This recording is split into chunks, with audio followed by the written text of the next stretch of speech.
My cousin, Creston Gaskell, called Snowball by almost everyone, loved to tell a story of a memorable game of baseball played between Harkers Island and its sister community of Soldier Path. I call Soldier Path a sister to Harkers Island because, like the island, it was settled mostly by families who migrated from Shackford Banks after the Great Hurricane of 1899. Even as late as the midpoint of the last century, the two villages shared not just their history and family surnames, but also a taste for stewed loam, a knack for catching jumping mullets, and an absolute hysteria for the game of baseball. Given their mutual love for the sport, it was little wonder that ball games played between the two were always a family squabble, and sometimes, to borrow a phrase from Ty Cobb, something like a war. This was never more so than on a late summer afternoon, sometime in the late 40s, when the two teams met on the sandy field of Soldier Path. The game was tied until the very end, and came down literally to the very last pitch, even if it wasn't a pitch. As related by Snowball, who was catching for the island team, the Islanders held a one-run lead going into the last half of the ninth inning. But even after giving up 2 outs, the home squad was able to load the bases and put the tying run within just 90 feet of home plate. The Soldier Path batter then worked the count full so that everything, yes, everything, would come down to one last throw to the plate. By this time, the sun had begun to set behind the sprawling oak trees that bordered the first base line of the ballpark, and the late summer shadows had already extended onto the field and beyond the pitcher's mound and home plate.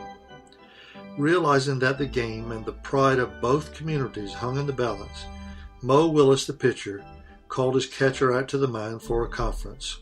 Mo was young and strong and was one of the best pitchers ever to play for the island team. But by that time he was spent and realized his best stuff might not be enough to close the matter out in the way his family and friends hoped and expected. No one is sure exactly how or when he came up with the idea, but when the catcher joined him to discuss what the last pitch might be, the pitcher suggested that they just fake it and go on home. "What do you mean?" Snowball inquired. "How can you just fake it?" "Easy," the tired but ingenious young islander responded. "It's getting so dark and everyone is so excited, I'll just wind up and pretend to throw while keeping the ball in my glove. You, the catcher, set up your target right in the middle of the strike zone and just pop your mitt really hard. If we act it out good enough, the umpire will never know the difference. Since he's the only one that matters, we'll just go on home and chalk this one up as a win." So that's exactly what they did. After a long glare at the plate to allow the sun to dip a little lower, Mo Willis curled into a full wind-up and let loose toward home with all his might, but without a baseball.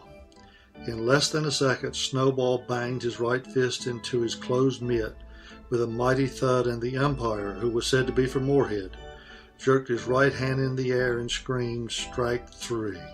Pandemonium immediately broke out on the field, and especially in the bleachers and among the crowds who had lined up 3 deep, all the way down both foul lines. It was all the island team could do to get to the cars without being trampled, but in short order they made their escape and were headed east to Atlantic Beach. This was where they planned to gather and celebrate before heading home to tell their story to the pitiful few who had not been able to see the game in person. But as the gathering commenced, it soon became obvious to their group that they were one player short. Snowball, it seemed, had been caught up in the tumult at home plate and was unable to extricate himself in time to get with the rest of his team as they hurried to their departure. It was not until almost an hour after the others reached their rendezvous spot at Atlantic Beach that their catcher and their hero came straggling in, looking even more spent than when their game was being played. Anxious to know what had ensued in the aftermath of the final out and their rapid escape, everyone gathered around him to ask, "What happened? Were they mad at you? What did they say?" "You'll never believe it," was all he could get out before pausing again to catch his breath. "I wasn't even noticed," he finally explained. "They were mad at the umpire and not me. Every one of them swore that last pitch was high." This is Joel Hancock, and the story you just heard comes from The Education of an Island Boy, growing up on Harkers Island, North Carolina in the 50s and 60s. You can join me online at jghislandstories.blogspot.com or on Facebook at The Education of an Island Boy. Thank you for listening.